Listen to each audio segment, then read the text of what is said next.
Hello guys चाहिँ हामी आज चाहिँ टङ्की जन लागेको है नेपाल टपको पाइप चाहिँ प्रयोग गरेका छौँ हामीले पिपिआरको। कहिलेकाहीँ हामीले चाहिँ पिपिआर पनि युज गर्न पाइन्छ। हामी चाहिँ यो 5 लेयरको चाहिँ नि ब्लो टङ्की चाहिँ युज गर्न लागिरहेका छौँ। आज चाहिँ यसरी नेपाल टपको पाइप चाहिँ युज गरेका छौँ है।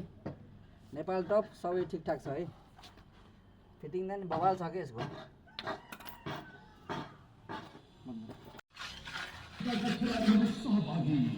हामीले चाहिँ है यसरी टङ्की पोलेर छेडिन्छ है। तपाईँहरूले के कसरी छान्नुहुन्छ?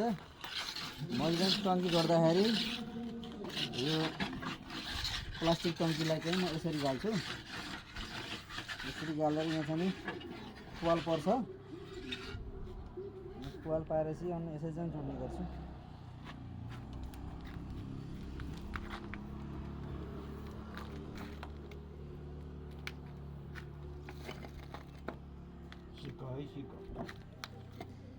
कस्तो झिके छ यो।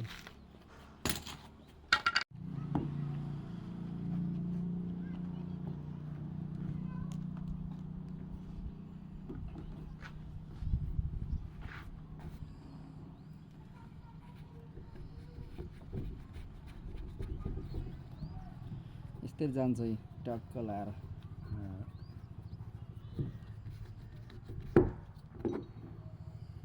फलामकै हालेका कि फलामको चाहिँ खुल्दैन, यो चाहिँ खुल्छ कि पछि। ल